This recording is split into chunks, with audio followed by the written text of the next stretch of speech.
Speaking of newer trucks, the oldest stepson showed up tonight in this relatively brand new high output Power Stroke diesel. This thing is so quiet.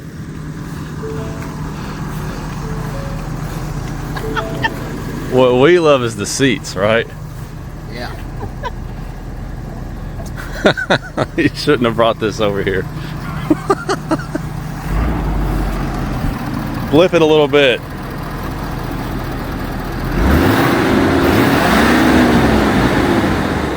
I mean, that's all engine fan noise. You can't even hardly hear the engine running.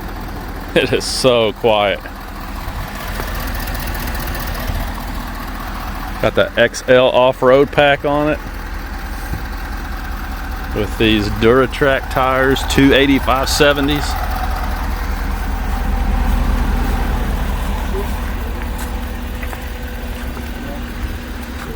But yeah, that's my favorite part of the new ones is the seats. They are so nice. There's a lot of room in the back. Up until 2022, up through 2022, they had the worst seats in the industry. They were just awful. But man, these 23 plus trucks are sweet.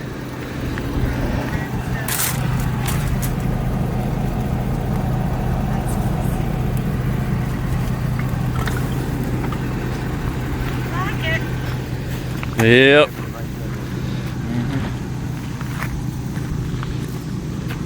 F350XL. That's all a fella needs right there. Super nice truck.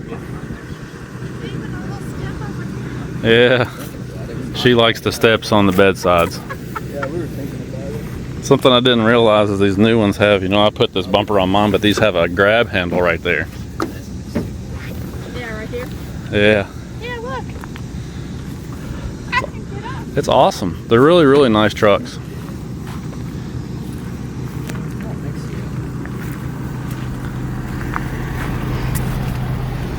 This one is a 23, but it's only got less than 5,000 miles on it. It's got the 360-degree camera pack, the trailer towing technology pack. It's pretty loaded up for an XL. But man, these seats just sit so good. I'm gonna have to find some of these 23 and up seats to retrofit into mine. Pretty cool truck, but I still think I'll keep mine. Well, I'm just sitting out here in the barn waiting on the Amazon truck to show up. Got a couple of exhaust clamps on order. I'm tinkering around with my exhaust under there, putting some 4-inch pipe in it and all that. Make it flow a little better, sound a little better. Anyway, I'm waiting on the exhaust clamps to get here. Smoking hot outside, got some thunderstorms coming. I can hear the thunder rolling over the hill out there again. Just kind of sitting out here enjoying the weather. Even though it's hot, summertime will be gone before you know it. Anyway, so while I was sitting here, I was thinking about it, and it occurred to me that those cube lights right there, those rigid cube lights, I've had those suckers for almost 5 years now. Man, how time flies. Yeah, if I go over here to the driver's side, look at that thing. My goodness, they're still bright. These things are just super bright. They're kind of dirty right now, but my whole truck stays dirty out here where I live. But, you know, the thing about these cube lights right here, let me, give me a second. I'm going to turn these off real quick. All right, that's more like it. Man, it was so bright, it was kind of hurting my eyes. Anyway, so these are the flood pattern. Now, when I first bought these almost 5 years ago, I ordered them with the diffused flood pattern lens in here because I thought it would just scatter more light, which it did, but that also reduces the intensity and the throw of the light. So I actually sent these back to Rigid, and they swapped out the lenses and reflectors for me. They charged me a very small fee, and I've been using them like this with the traditional flood pattern ever since. These things were on my Jeep Gladiator first, I believe, and then I had them on the Ram for a while, and now I've got them on the Super Duty, and they've been out in all kinds of weather, smoking hot in the summertime, below zero in the wintertime. They've been covered in ice, snow, rain, you know, the typical stuff. And I gotta say, they just keep going. They just keep on going. I haven't had one single problem with either light. Now, as you know, these things are expensive.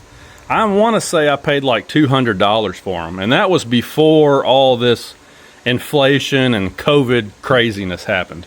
So there's no telling what these things cost these days, but they're very expensive. However, you know, if you're getting 5 years and counting out of a set of LED lights like this, and they're sitting up here on top of the cow in all kinds of weather year round, and they just keep going year after year after year, who knows, they might have 10 more years in them, I don't know. So if that's the case, which it seems to be with these, then I would argue that it's worth the money. I mean, you can go buy cheap ones for 20 or 30 bucks from some off-brand, but who knows how long they're going to last, you know? So anyway, I just wanted to show you that these things are fantastic. Now, the way I've got them angled, as you can see, is so that they'll come out to the corners of the truck, and I got that one going that way, kind of light up the 10 and 2 positions around the truck.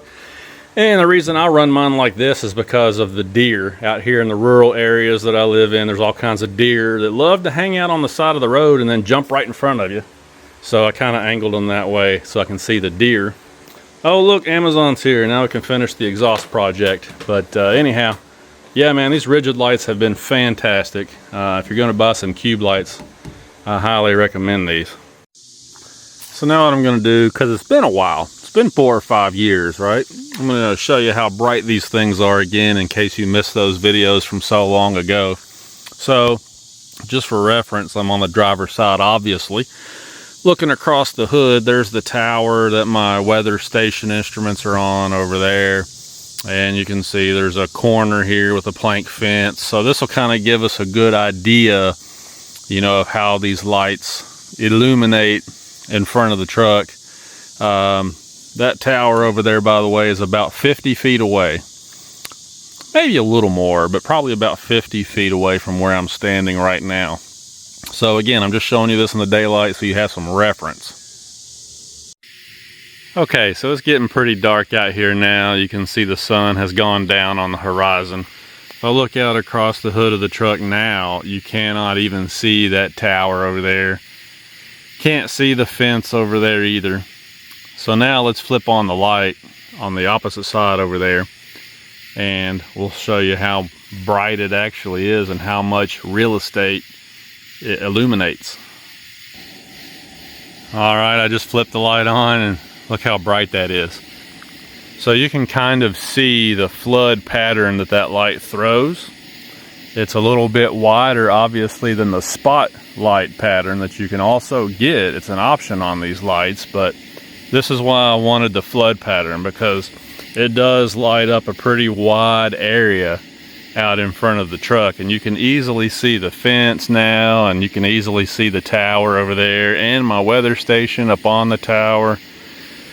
So yeah, these things are just super, super bright.